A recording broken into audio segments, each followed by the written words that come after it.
퇴근 후 지친 몸을 누이고 스마트폰을 켜면 매일같이 쏟아지는 중동의 참혹한 폭격 뉴스에 무력감을 느끼곤 합니다. 무너진 건물 잔해 속에서 먼지를 뒤집어 쓴 채 울부짖는 사람들의 모습은 우리의 평범한 저녁마저 서늘하게 얼어붙게 만들죠. 잿빛으로 변해버린 가자 지구의 거리와 텔아비브의 밤하늘을 가르는 붉은 미사일 불꽃은 이제 너무나 익숙한 절망의 풍경이 되었습니다.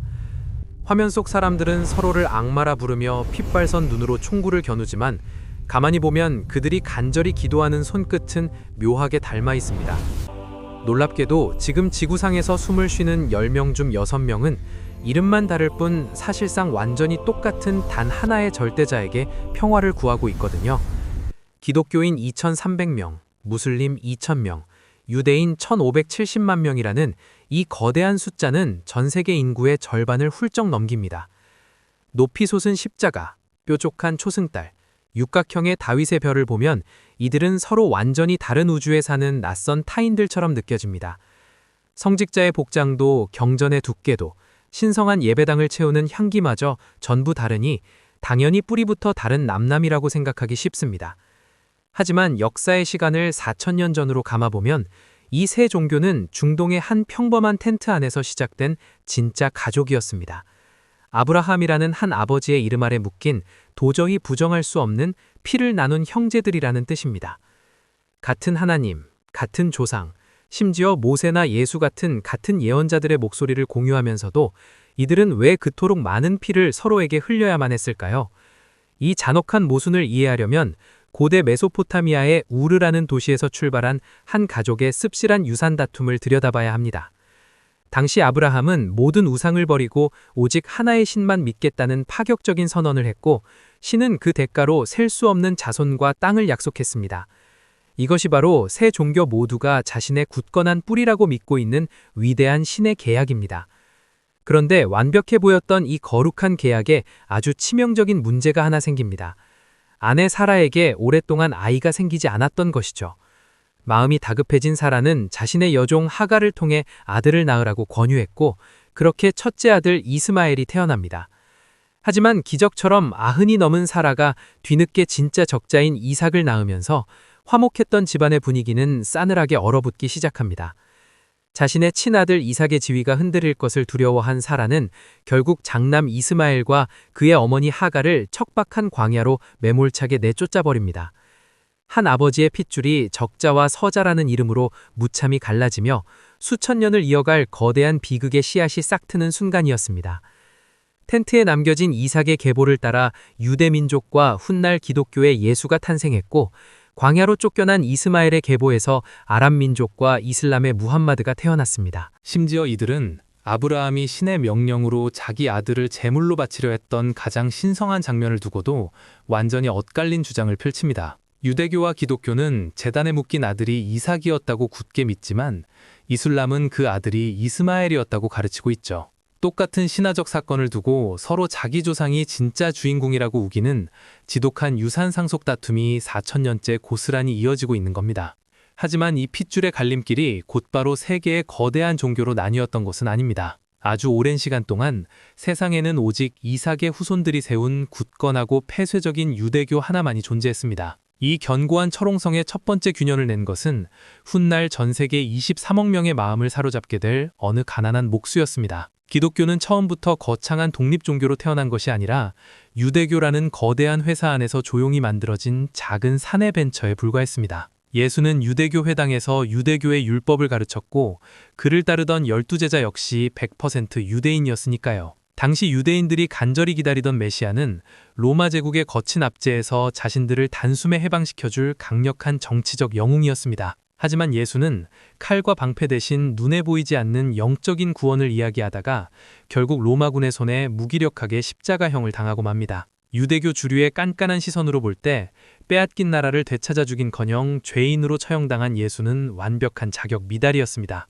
반면 예수의 제자들은 그가 사흘 만에 무덤에서 부활했다는 사실이야말로 진짜 메시아라는 강력한 증거라며 전혀 다른 해석을 내놓았습니다. 같은 십자가의 죽음을 두고 한쪽은 비참하게 실패한 인간으로 다른 한쪽은 세상을 구원할 신의 아들로 바라본 것입니다. 시선의 차이는 점점 벌어졌지만 이때까지만 해도 기독교는 여전히 유대교라는 큰 지붕 아래 새들어 사는 불안한 새빵살이 신세였습니다. 이 작은 분파가 유대교와 영원히 결별하고 전 세계를 집어삼키는 글로벌 프랜차이즈로 폭발적인 성장을 거두기 위해서는 역사상 가장 탁월한 전략가 한 명의 등장이 반드시 필요했습니다. 바울이라는 이름의 이 인물은 본래 기독교인들을 위험한 이단으로 규정하고 직접 체포하러 다니던 열렬한 유대교 신봉자였습니다. 하지만 다마스쿠스로 가는 길에서 극적인 회심을 겪은 그는 기존 유대교 본사가 끈질기게 고집하던 까다로운 회원가입 규정을 단숨에 폐기하는 파격적인 결정을 내립니다. 당시 유대교라는 VIP 클럽에 가입하려면 남성들은 할례를 받아야 했고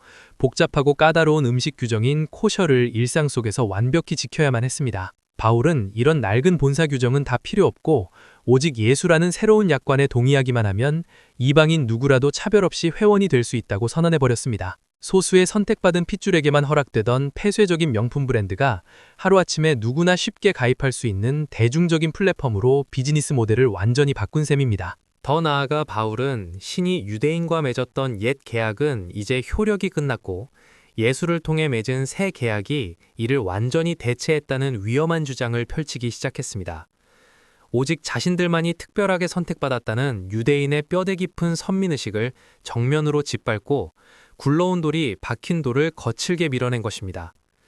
이른바 대체신학이라 불리는 이 오만한 선언은 훗날 1000년이 넘도록 서구 사회에서 유대인들이 끔찍하게 핍박받는 핵심적인 교리가 되고 맙니다. 서기 70년 로마 제국에 의해 유대교의 심장이었던 예루살렘 성전이 불타 무너지면서 두 종교의 감정의 골은 돌이킬 수 없는 낭떠러지가 되었습니다. 무너진 성전의 잔해를 보며 유대교는 우리가 율법을 소홀히 한 벌이라며 눈물로 자책했지만 기독교는 너희가 예수를 인정하지 않은 벌이라며 싸늘하게 조롱했으니까요.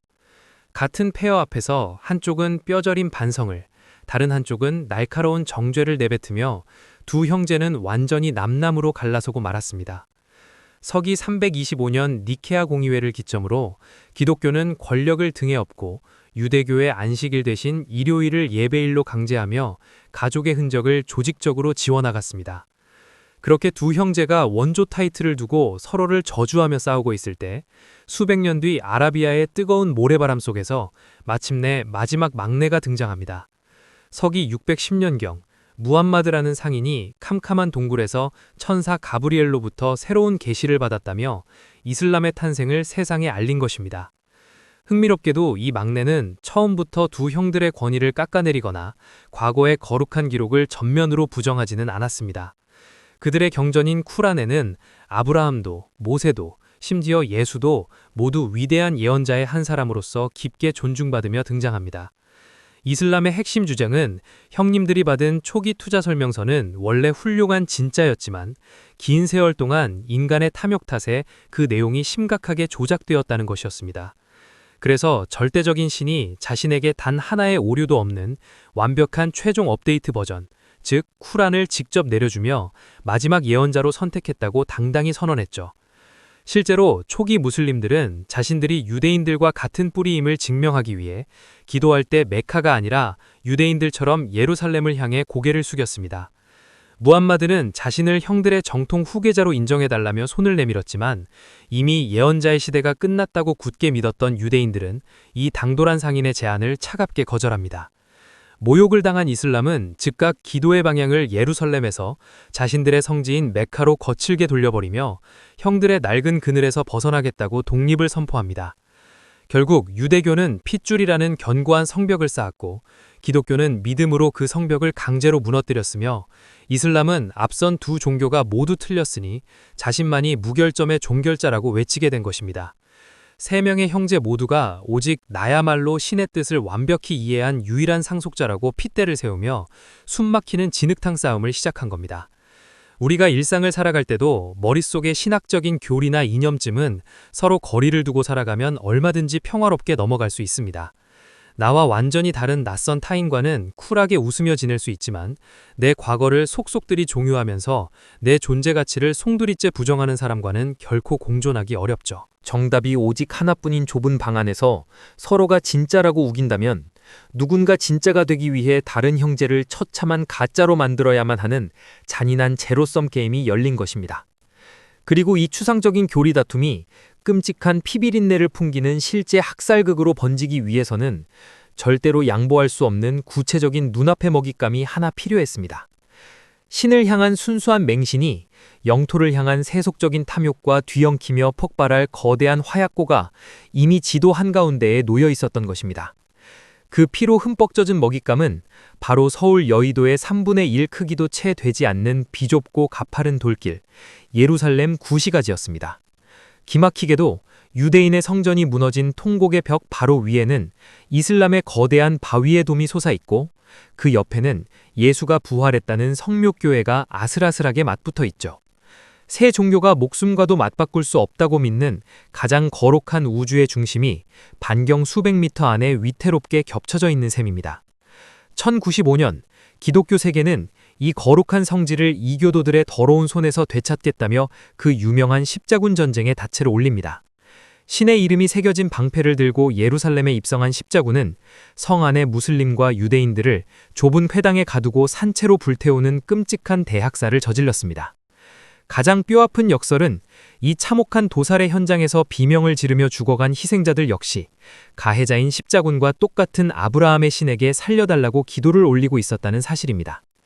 1187년 예루살렘을 다시 탈환한 이슬람의 장군 살라딘은 십자군에게 너그러운 자비를 베풀며 피해 복수를 멈췄지만 인간의 폭력성은 거기서 쉽게 멈추지 않았습니다. 십자군 전쟁 이후 유럽 전역에 깊게 뿌리내린 끔찍한 반유대주의는 유대인이 기독교 어린이의 피를 마신다는 황당한 소문과 함께 그들을 수백 년 동안 사냥하게 만듭니다.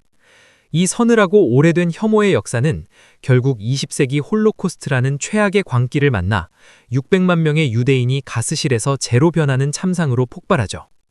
지옥불에서 간신히 살아남은 유대인들은 더 이상 남의 땅에서 핍박받지 않겠다며 1948년 성경에 기록된 약속의 땅 팔레스타인으로 돌아가 이스라엘을 건국합니다. 하지만 잃어버린 내 집을 되찾기 위해 휘두른 그 절박한 칼날은 수백 년간 그 땅에서 흙먼지를 뒤집어쓰고 살아가던 수많은 아랍인들을 쫓아내며 나크바라는 거대한 비극을 낳고 맙니다. 기독교라는 한 형제에게 무참히 짓밟히던 피해자가 살아남기 위해 도망친 피난처에서 이슬람이라는 또 다른 형제의 생존권을 짓밟는 무서운 가해자가 되어버린 것입니다. 4000년 전 어느 척박한 텐트 안에서 벌어지던 서글픈 유산 상속 다툼은 무너진 성전과 십자군을 거쳐 오늘날 가자 지구의 미사일 공습으로 여전히 현재 진행형입니다. 그들은 단순한 영토를 얻기 위해서가 아니라 단지 내가 믿는 신의 완전함을 증명하기 위해 기꺼이 타인의 숨통을 끊어놓고 있습니다. 우리는 이 길고 잔혹한 핏빛 역사를 통해 내가 절대적으로 옳다는 순수한 확신이 어떻게 가장 무서운 살상무기로 돌변하는지 서늘하게 마주하게 됩니다.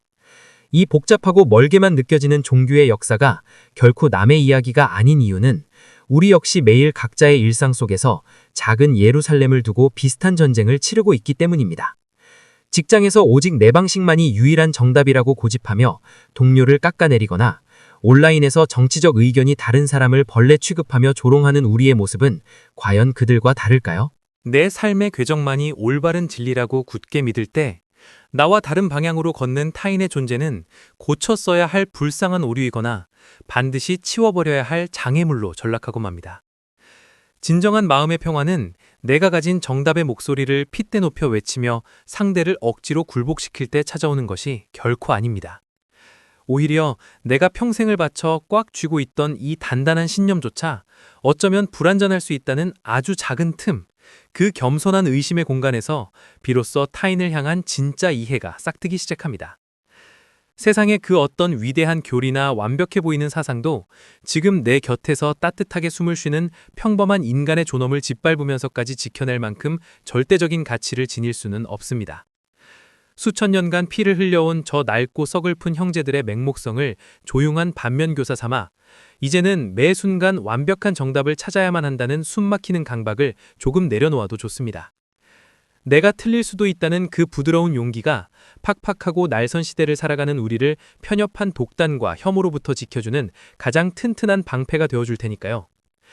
나와 다른 타인의 낯선 세계도 내 세계만큼이나 아프고 간절하다는 평범한 사실을 기억할 때 우리의 비좁은 마음속에도 비로소 서늘한 평화가 깃들 것입니다. 지식의 나열을 넘어 우리 삶을 지탱하는 생각의 패턴과 뼈대를 함께 해체하고 다시 조립해 나가는 여정. 여기까지 생각의 구조공학이었습니다. 남을 찌르는 맹목적인 정답 대신 나를 돌아보는 부드러운 의심으로 세상을 조금 다르게 바라보고 싶으시다면 채널 구독과 좋아요를 꾹 눌러주세요. 이 단단하고 따뜻한 생각의 건축 과정에 앞으로도 계속 함께 해주시기 바랍니다.